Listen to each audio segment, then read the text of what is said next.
I've been given to scorning the work of Mark Sedgwick and Benjamin Teitelbaum, at least as far as it concerns traditionalism.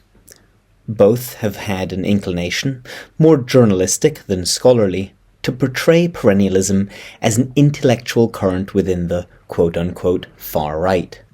Sedgwick in particular has been given to conflating perennialism with National Socialism, as he does when he labels Franco Freda, of all people, a quote-unquote political traditionalist. This is outrageous for a panoply of reasons, the most glaringly obvious being that Fritjof Schuon himself deemed it preferable to fight for even revolutionary France and its anti-traditional creed of liberty, equality and fraternity than for the counter-traditional Axis powers.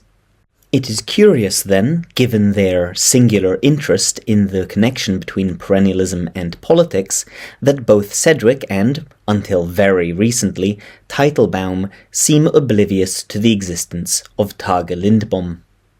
Lindbom was a Swedish perennialist about whom I have spoken previously.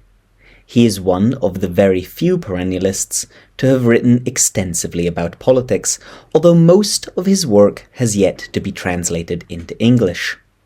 This is hardly an excuse for Teitelbaum, who, I am told, has an excellent command of Swedish. That these quote-unquote scholars of traditionalism have chosen to ignore Dr. Lindbom is all the more extraordinary, given that the latter wrote an entire book about National Socialism, Fallet Tyskland, or in English, The Case of Germany. The book's title, back cover blurb and cover would all lead one to believe that the work is in some way a general consideration of Germany's intellectual history. In some ways, this is true. In any case, the impression one receives reading the first 70% or so of the book is of a general survey of German thought, framed by the thesis that Germany's intellectual trajectory since at least the medieval period, if not earlier, has been set by a tension between a striving simultaneously for the universal and for identity, that is to say, for the particular. This tension begins, at the very latest, in the personage of the Holy Roman Emperor and can be found throughout German thought, both traditional and modern. It is, however, only in the last few chapters of the work that we discover the true object of this text.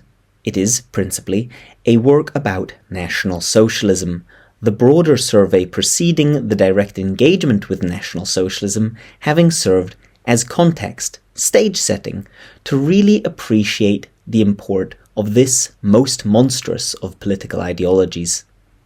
It is also for this reason that this intellectual history of Germany ends with denazification, despite having been written almost 40 years after the end of the Third Reich. This review will therefore focus on what Lindbom has to say about National Socialism. But first, some words of praise for the author. Firstly, it must be said that Lindbom truly does know of the matter on which he speaks. He spoke fluent German, albeit this is no impressive feat for a Swede. He visited Germany numerous times, both during and after the National Socialist period. He had a great number of friends and acquaintances amongst the German socialists and Marxists who had fled Hitler's Germany. Secondly, one must laud the seriousness with which Lindbom treats National Socialism. By this I mean that he seeks to understand the ideology on its own terms before applying his criticisms to it, a feat most academics find extraordinarily difficult in studying fascism, with one relevant area of exception which we will come to presently. Lindbom informs himself of National Socialist ideas on the basis of their own sacred canon, not only Mein Kampf, but Hitler's untitled second book, his table talks, private monologues to his inner circle compiled by his secretary Martin Bormann, and the work of leading National Socialist ideologue Alfred Rosenberg. We also see Lindbom's seriousness in the fact that he consistently uses the term National Socialism and not Nazism. The word Nazi is used only once in the book. It is a most curious custom that a colloquialism like Nazism is universally accepted in academia, a term that was never used in the Third Reich except in a single pamphlet by Goebbels. Indeed, one expects that most undergraduates studying politics outside German-speaking countries are unaware that Nazi is a contraction of National Socialist. One can hardly even imagine esteemed professors making regular reference to Redism or Libism. This having been established, what does Lindbom actually say about National Socialism? For Lindbom, National Socialism is a uniquely German reaction to modernity. Perhaps Lindbom could be criticized on this score. There have certainly been National Socialist movements amongst other ethnicities and National Socialist states outside of the Germanic world. Lindbom does raise the question of whether or not National Socialism was a product for export, but he never answers it. He also seems disinterested in the question of the existence of generic fascism. Indeed, he only mentions Mussolini twice in the book, and then only in passing. It is not surprising, then, that Lindbom frames National Socialism in terms of its continuities with German thought. Although, what is surprising is the number of novel interpretations he makes of these continuities. National Socialism is, Lindbom explains, the union, or better said the attempted union, of opposed principles, the national and the social, the reactionary and the progressive, the vegetative and the heroic, and, as with all German ideas, the particular and the universal. Except for the first pairing, the impossibility of effecting such a union is the root of National Socialism's inevitable failure. Failure not only from an external perspective, but also in its own terms. The union of the national and the social is unproblematic. Here, Lindbom's analysis is par for the course in dissections of National Socialism.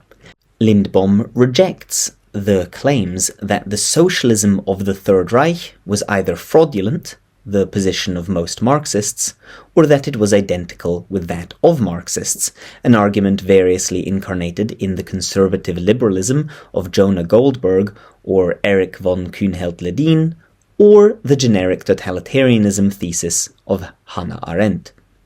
Instead, Lindbom demonstrates, persuasively using economic data from the first 6 years of the Third Reich, that National Socialism is authentically socialist, but, just as the National Socialists themselves say, theirs is a socialism distinct from that of Marxists. It repudiates class struggle and instead understands socialism to entail the rejection of selfishness and individualism in service to the nation. This socialism finds its origin in the German Romanticism of Fichte and the practice of the Prussian state. German Romanticism is, in Lindbom's analysis, an attempt to repudiate the rationalism of modernity by reaching back to the past without, however, understanding the absolute centrality of God in the traditional, supra-rational outlook. Instead, German Romanticism retains the core anthropocentrism of modernity. Its rejection of rationalism is then doomed. It cannot overcome rationalism, but only descend into a kind of shirk where the human will is divinized. This irresolvable tension is carried forward into National Socialism. The modern liberal will already be thoroughly familiar with those backward-looking elements of National Socialism: its valorization of folk costume, its paganism, its hostility to modern art. What is less well known is the hypermodernism of National Socialism, best seen in its mania for standardization and efficiency, the fundamentally quantitative nature of which will immediately be obvious to any student of Guénon's Reign of Quantity. It is little appreciated in this regard that it was the National Socialists who abolished the use of Gothic scripts.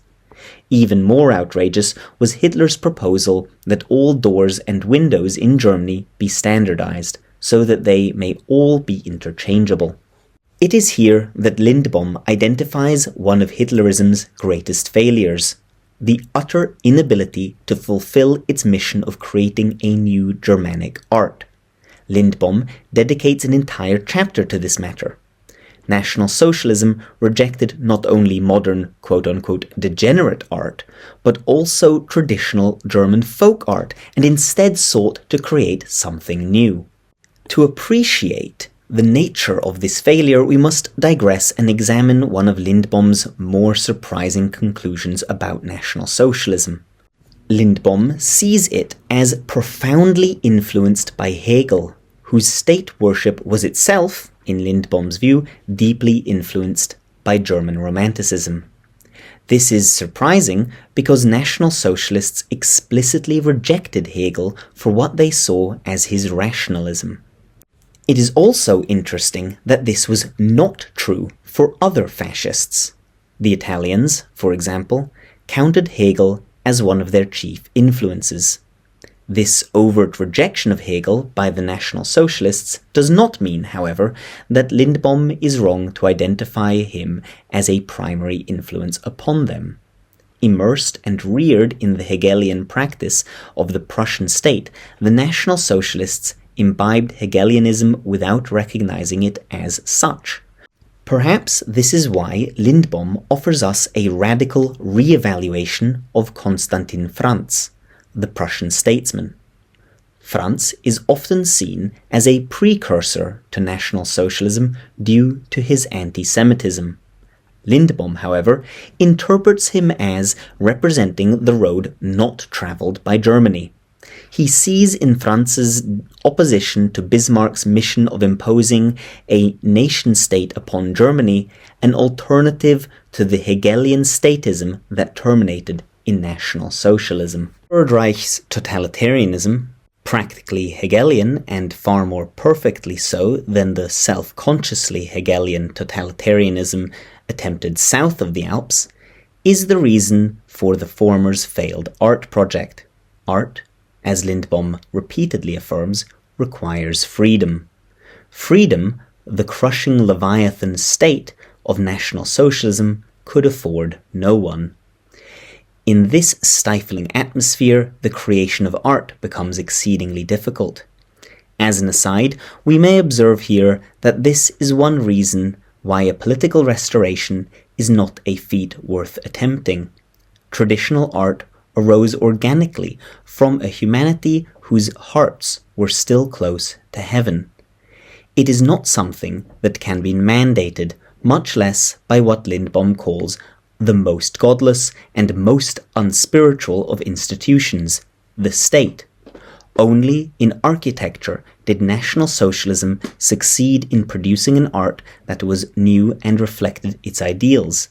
But this too was a failure, writes Lindbom, in that it was utterly un-Germanic. Instead, as with the Hitler salute I might add, it grounds itself in Rome. Next, we have National Socialism's failure to fulfill its dual task of satisfying the vegetative instincts of the masses and also creating a heroic new man. The vegetative orientation of the masses is a recurring theme across Lindbom's works. It is how he characterizes the caste nature of the great mass of humanity, their torporous disposition, their love of comfort, their lack of agency. It is not for naught that Plato wrote of the abdominal orientation of the masses. Quite rightly, Lindbom expresses no bitterness towards the masses for this nature of theirs. It is to this vegetativeness that National Socialism's welfarism appealed. Hitler believed that if the masses were to love the fatherland, they must be cared and provided for. This, however, stood in tension with the other mission of National Socialism, to produce heroic new men, beings of beyond human will who would selflessly bear the nation on their shoulders to raise it to new heights.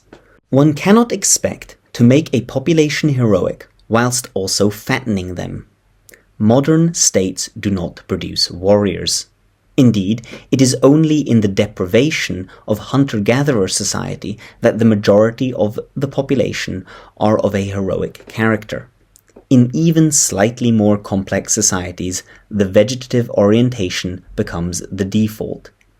This is naturally to be expected of the majority in a sedentary society, and it is the height of injustice to demand a person be other than what they are. There is a great irony in this regard that the roaming Jew of the National Socialist imagination is closer to this primordial type than the farmer they valorized. These racial imaginings were part of the National Socialists' failure in this regard, says Lindbom. Hitler, believing what he said about Aryan racial supremacy, overestimated the capacities of the vast majority of Aryans. He also overestimated the state's capacity to remold people. It is curious, however, given the clearly Nietzschean character of the new man, that Lindbom makes no mention of the Antichrist's influence on National Socialism. Perhaps this is due to the greater estimation he had of Nietzsche compared to what most perennialists think of the German prophet of doom. By the same token, there is no mention of Darwin in the book. This is also puzzling, as the National Socialist worldview, with its cult of strength, is clearly deeply Darwinian.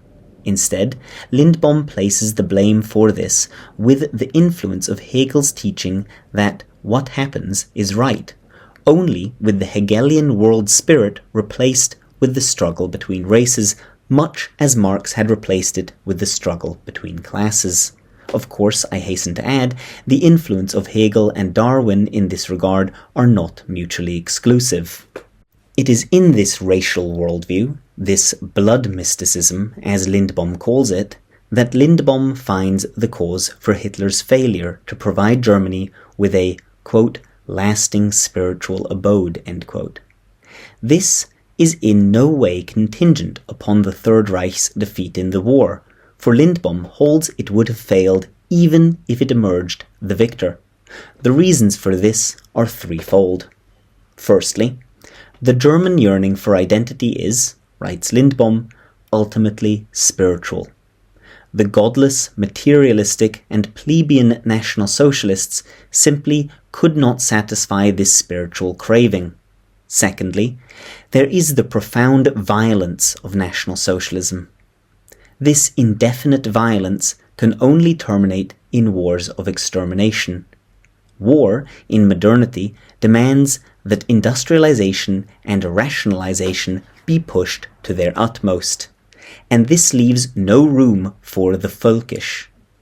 Finally, the racism of National Socialism, what Lindbom rightly calls its alpha and omega, simply is not the same thing as ethnic consciousness and tribal belonging. Instead of providing the Germans a place of belonging, its biologism reduces them to a kind of virus bent on annihilating any and all diversity that stands before it. By way of conclusion, let us offer some reflections on what Lindbom saw as Adolf Hitler's providential significance. For Lindbom, Hitler came to bury German tradition. Under the ruins of the Third Reich, German tradition was entombed.